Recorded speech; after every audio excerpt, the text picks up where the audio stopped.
ఎలా ఉన్నారు?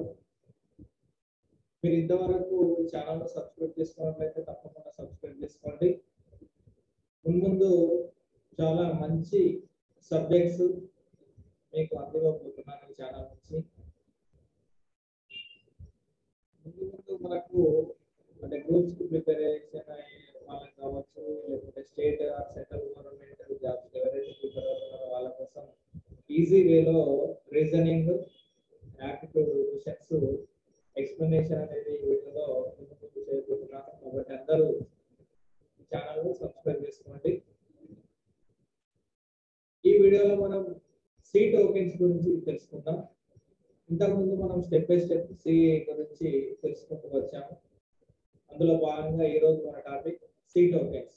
చాలా ఇంపార్టెంట్ క్వశ్చన్. తప్పకుండా డిగ్రీ స్టూడెంట్స్ కి అయితే ప్రతి క్వశ్చన్ పేపర్ లో సి టోకెన్స్ ఉంటుంది. కాబట్టి మీరు చివరి దాకా చూడండి ఫ్రెండ్స్. మరి ఎందుకు ఆలస్యం, వీడియోలోకి వెళ్ళిపోదాం.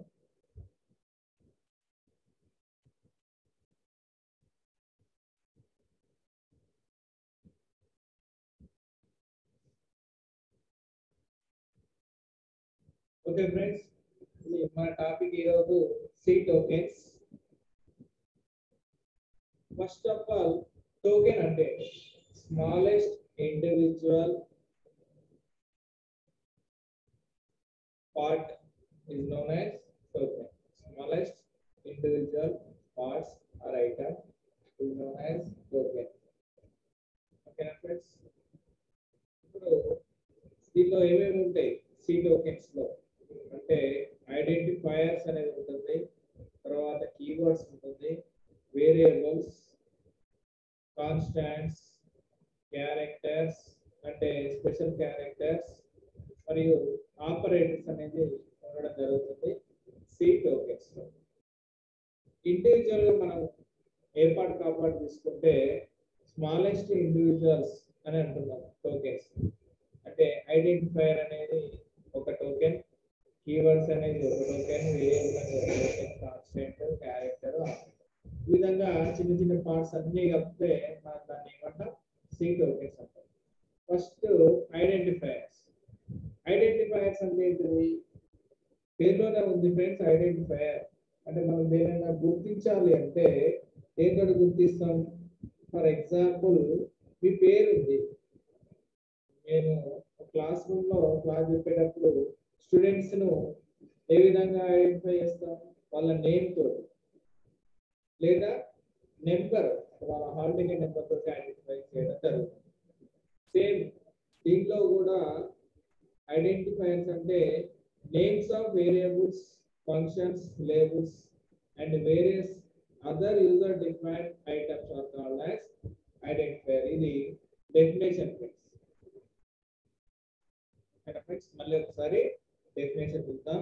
The names of variables, functions, labels and various other user defined items are called as identifiers. ఇది డెఫినేషన్. అంటే సింపుల్ గా మనం ఏదైనా గుర్తించాలి అంటే మనం ఏం చేస్తాం? వాళ్ళ నేమ్ తో కానీ ఏదే ఒకటి ఐడెంటిఫికేషన్ పాయింట్ అనేది ఉంటుంది, దాంతో మనం గుర్తించడం జరుగుతుంది. అంటే వాళ్ళ పేర్లు, ఇక్కడ కూడా ఐడెంటిఫైయర్ అంటే వాటి పేర్లు అని చెప్పవచ్చు. మన పేర్లు వీటి క్యారెక్టర్స్ ఏమేమి ఉండొచ్చు పేర్లు అంటే ఆల్ఫాబెట్స్, స్మాల్ ఆల్ఫాబెట్స్ కావచ్చు, క్యాపిటల్ ఆల్ఫాబెట్స్ కావచ్చు, మరియు న్యూమరికల్స్ అంటే నెంబర్స్ 0 to 9, అండర్ స్కోర్ కూడా యూజ్ చేయొచ్చు. అంతేగాని వేరే సింబల్స్ అనేది యూజ్ చేయడం ఉండదు. ఐడెంటిఫైయర్ సెక్షన్ లో మనం ఏదైనా పేరు రాయాలనుకుంటే ఫర్ ఎగ్జాంపుల్ ఏబిసిడి అని నేమ్ పెట్టుకోవచ్చా? పెట్టుకోవచ్చు. AB_CD పెట్టుకోవచ్చా? పెట్టుకోవచ్చు. AB123 ఈ విధంగా మనం నేమ్స్ పెట్టుకోవచ్చు. అంతేగాని AB100CD, AB$123 ఈ విధంగా పెట్టుకోరాదు. ఇది రూల్స్. నెక్స్ట్ పార్ట్కి వెళ్దాం. నెక్స్ట్ ఏంటి ఫ్రెండ్స్? కీవర్డ్స్. కీవర్డ్స్ అంటే ఏంటిది? ఈ కీవర్డ్స్ ను ఎవరు డిఫైన్ చేస్తారు అంటే కంపైలర్ అనేది డిఫైన్ చేస్తుంది. అంటే ఒక్కొక్క కంపైలర్ కు కొన్ని స్పెసిఫిక్ కీవర్డ్స్ అనేది ఉండడం జరుగుతుంది. మనం ఇక్కడ సి గురించి నేర్చుకుంటున్నాం కాబట్టి దీని డెఫినేషన్ ఏమని చెప్పొచ్చు? Keywords are defined by C compiler. Common గా కీవర్డ్స్ ను ఎవరు డిఫైన్ చేస్తారంటే కంపైలర్ అని చెప్తున్నాం. మనము ఇప్పుడు సి గురించి నేర్చుకుంటున్నాం కాబట్టి మనం ఏం రాయాలి? Keywords are defined by C compiler. అదే జావాలో రాసినటువంటి ఇదే డెఫినేషన్ లో ఎక్కడ చేంజ్ అవుతుంది? Keywords are defined by Java compiler. అదే సి ప్లస్ ప్లస్ అయితే మళ్ళీ సిపిపి కంపైలర్. ఇలా ఏ లాంగ్వేజ్ గురించి మనం నేర్చుకుంటే ఆ లాంగ్వేజ్ నేమ్ అనేది అక్కడ మనం రాయడం జరుగుతుంది. మరియు ప్రతి కీవర్డ్ కు డిఫరెంట్ మీనింగ్ ఉంటుంది. అంతే కదా ఫ్రెండ్స్? ఒక్కొక్క కీవర్డ్ కు ఒక్కొక్క మీనింగ్ ఉంటుంది. అన్ని సేమ్ ఉంటే ఒకటే కీవర్డ్ ఉంటుంది కదా, రైట్? ఇవన్నీ రిజర్వ్డ్ వర్డ్స్. వీటిని మనం నేమ్స్ లాగా పెట్టరాదు. అంటే ఇంతకుముందు మనం ఐడెంటిఫైర్ ఏం చెప్తున్నాం?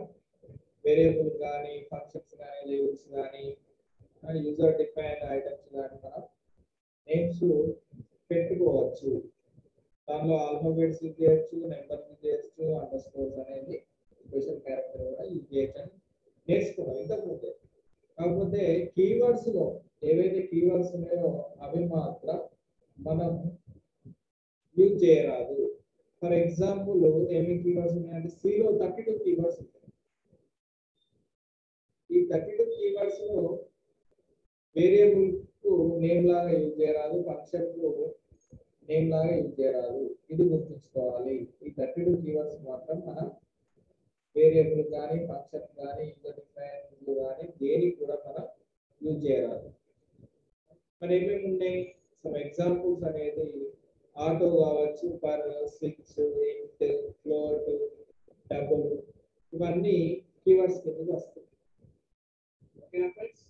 ఇది కీవర్డ్ గురించి. వీళ్ళ మీరు మెయిన్ గా ఏదైతే గుర్తుంచుకోవాలంటే కీవర్డ్స్ అనేది defined by C compiler. Each keyword has a different meaning. These are reserved words and cannot be used as names of variables, functions or labels. ఇంకొక పాయింట్ అంటే C has 32 keywords. ఇవి మాత్రం మనం గుర్తుంచుకోవడం సరిపోతుంది కీవర్డ్ సెక్షన్ లో. Next section వచ్చేసి variables. Third section దాంట్లో ఏంటిది? వేరియబుల్స్. వేరియబుల్ అంటే వేరియబుల్ కాన్స్టెంట్ అంటే వేరియబుల్ అంటే మీకు కొంచెం కష్టంగా ఉండొచ్చు. మరి కాన్స్టెంట్ అంటే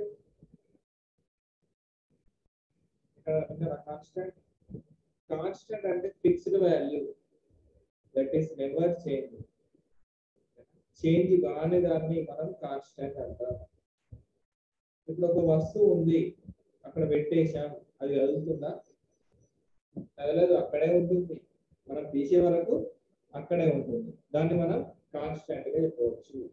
హ్యూమన్ బీయింగ్స్ ఉన్నాయి, అంటే మనిషి కావచ్చు, జంతువులు కావచ్చు, పక్షులు కావచ్చు, ఏదైనా కావచ్చు. కారణంగా ఏవైనా వాటిని తీసుకున్నట్లయితే అవి ఒకటే దగ్గర ఉంటుందా? ఉంటాయి, కదులుతూ ఉంటాయి. అంటే కదిలే వాటిని మనం ఏమన్నా చెప్పవచ్చు? వేరియబుల్స్. ఓకేనా ఫ్రెండ్స్? వేరియబుల్స్ అంటే ఒకే దగ్గర ఉండవు. కాన్స్టెంట్ అంటే ఒకే దగ్గర ఉండవు. అంతే. ఇది మీకు అర్థమైతే వేరియబుల్ గురించి కాన్స్టెంట్ గురించి ఈజీగా చెప్పవచ్చు. వేరియబుల్ అంటే value which can be change.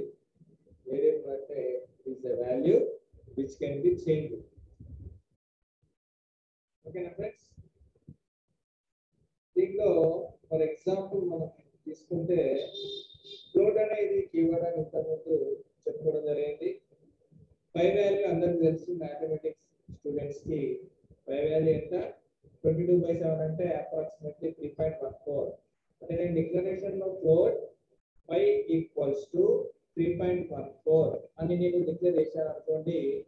దీంట్లో పై అనేది వాల్యూ వేరియబుల్. ఓకేనా ఫ్రెండ్స్? అంటే నెక్స్ట్ టైం నేను 3.14 ప్లేస్ లో 3.1 అని రాయొచ్చు, 3 రాయొచ్చు, అప్రాక్సిమేట్ వాల్యూ అది.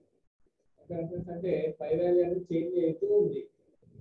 ఇంకొకసారి ఏం రాయొచ్చు, నేను 5 = 3.1414 అని రాయొచ్చు. అంటే స్మాల్ చేంజ్, అంటే టోటల్ చేంజ్ అయితే మనం చేయట్లేదు, కానీ చిన్న చిన్న కరెక్షన్స్ మాత్రం చేస్తున్నాం. అంటే అది చేంజ్ అవుతుంది వాల్యూ. మీకు 5 అనేది కన్ఫ్యూజన్ ఉంటే ఆ ప్లేస్ లో ఏ అనే వాల్యూ తీసుకోండి. ఏ = 1 అని రాసుకున్నాం అనుకుందాం. నెక్స్ట్ టైం నేను ఏ = 2 రాయొచ్చు. అంటే ఫస్ట్ టైం వాల్యూ ఎంత ఉంది, 1. సెకండ్ టైం వాల్యూ ఎంత ఉంది, 2. నెక్స్ట్ థర్డ్ టైం నేను 5 అనే నెంబర్ ఇచ్చాను. ఇప్పుడు థర్డ్ టైం వాల్యూ ఎంత, 5. అంటే ఏ అనే వాల్యూ ప్రతిసారి చేంజ్ అవుకుంటూ వస్తుంది. అంటే దీన్ని మనం ఏని ఏమని చెప్పవచ్చు, వేరియబుల్ అని చెప్పవచ్చు. నెక్స్ట్ టాపిక్ వచ్చేసి కాన్స్టెంట్స్.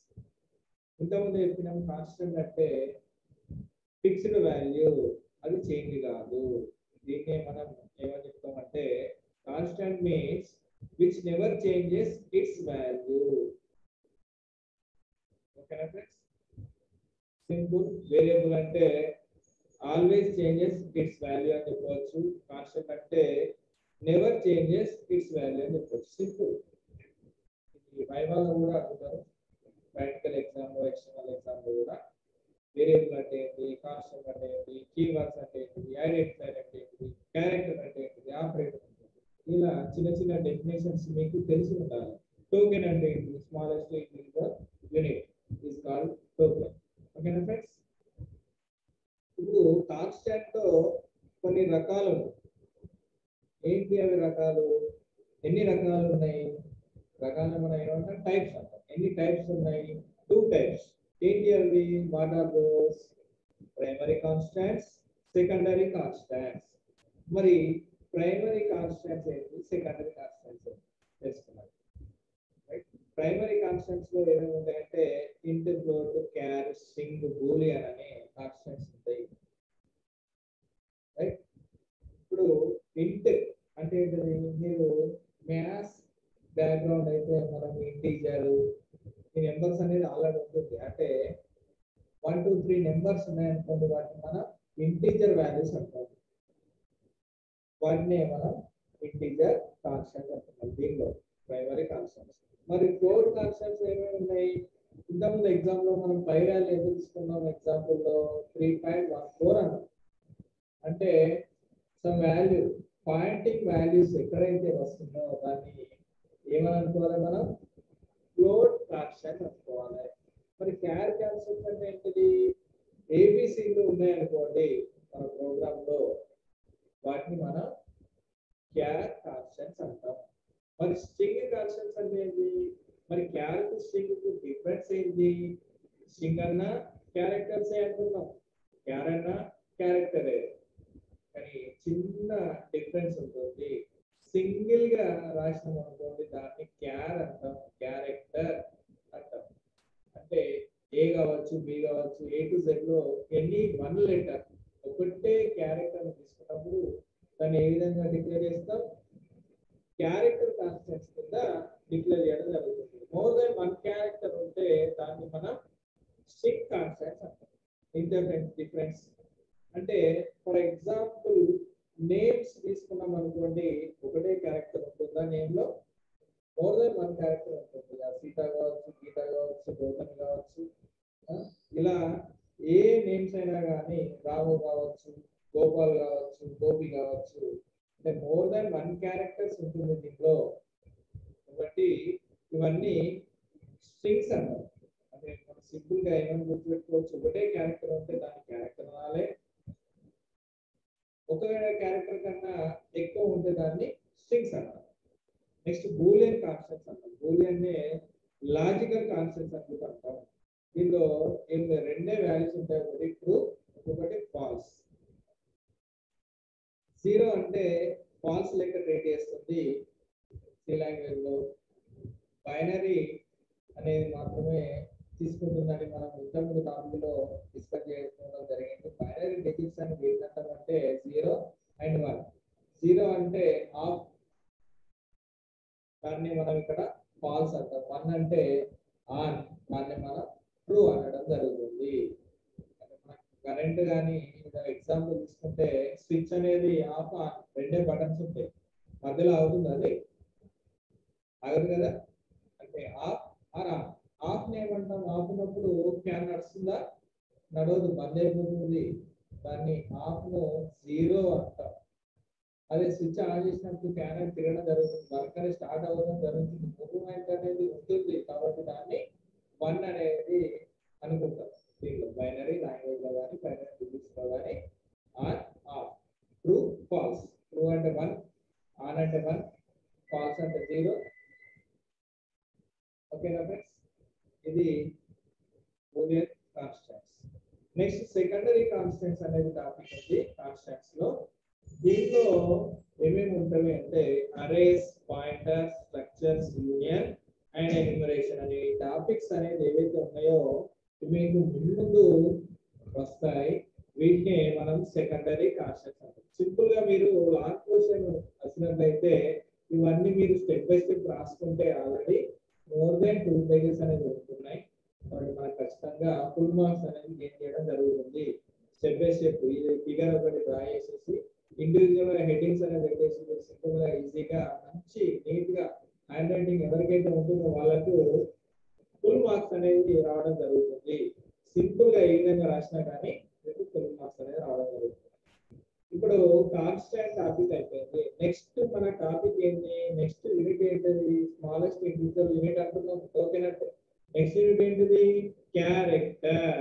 దీన్ని మనం స్పెషల్ క్యారెక్టర్స్ అనేది కూడా చెప్పడం జరిగింది. ఏమేమి ఉంటాయి స్పెషల్ క్యారెక్టర్స్, కీబోర్డ్ లో రిమైనింగ్ ఏదైతే మన క్యారెక్టర్స్ కనబడుతున్నాయో ఆల్ఫాబెట్స్ కాకుండా నెంబర్స్ కాకుండా వాటన్నిటిని స్పెషల్ క్యారెక్టర్స్ అంటారు.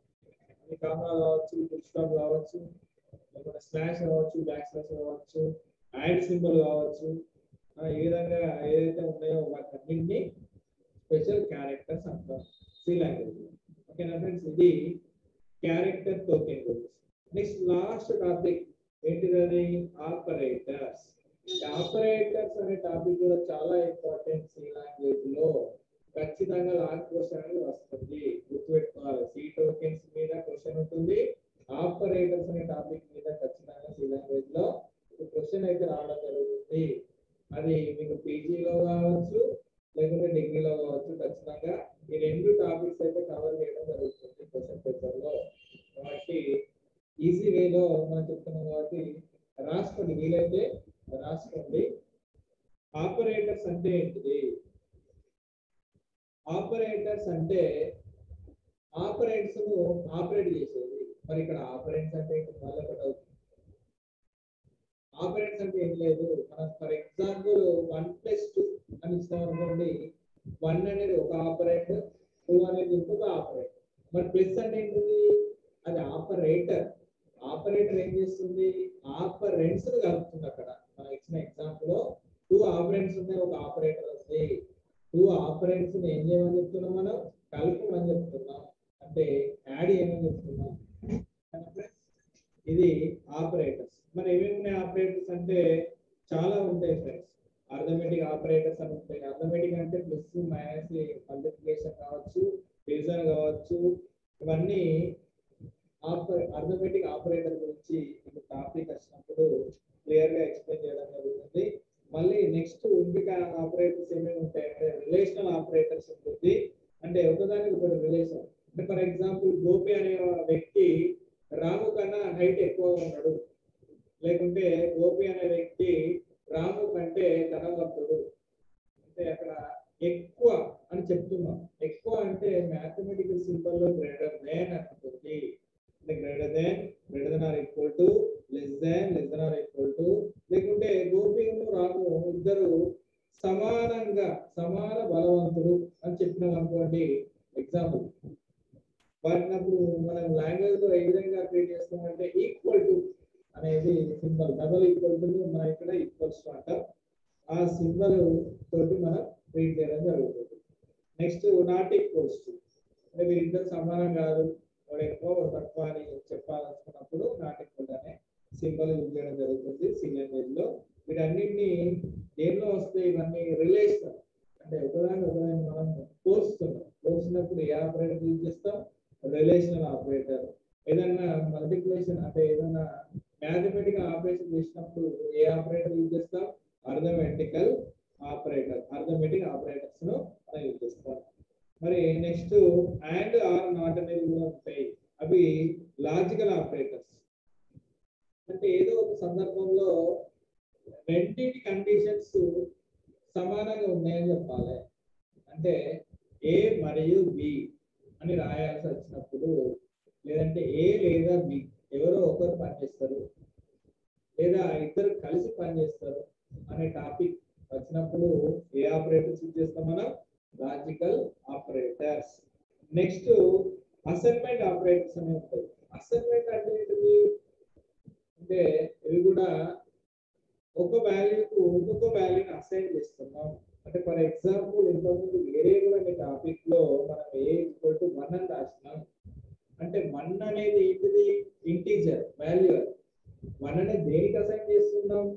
ఏ కు అసైన్ చేస్తున్నాం. ఏ అనేది ఏంటి? అక్కడ వేరియబుల్, రైట్? సో వేరియబుల్ లోపలికి మనం దేనికైతే అసైన్ చేస్తున్నాం? ఇంటీజర్ వాల్యూని అసైన్ చేస్తున్నాం.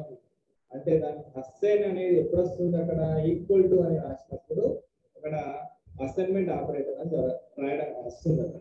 కాబట్టి ఇక్కడ ఈక్వల్ టు కావచ్చు, plus equal to, minus equal to, multiplication equal to, division equal to, modular division equal to, ఇలాంటి ఈక్వల్ టు సింబల్ వచ్చినప్పుడు మనం ఏ ఆపరేటర్ యూజ్ చేస్తాం? అసైన్మెంట్ ఆపరేటర్స్ అనేది యూజ్ చేస్తాం.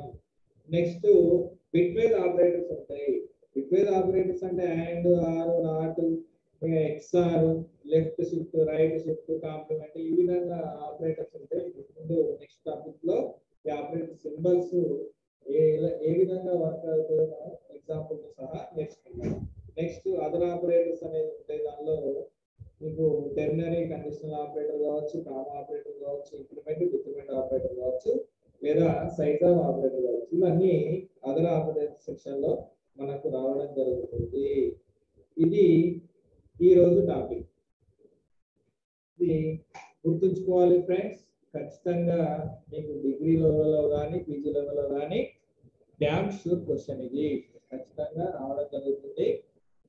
మీకు అర్థమైంది అనుకుంటున్నాను. Thank you friends. Thank you very much.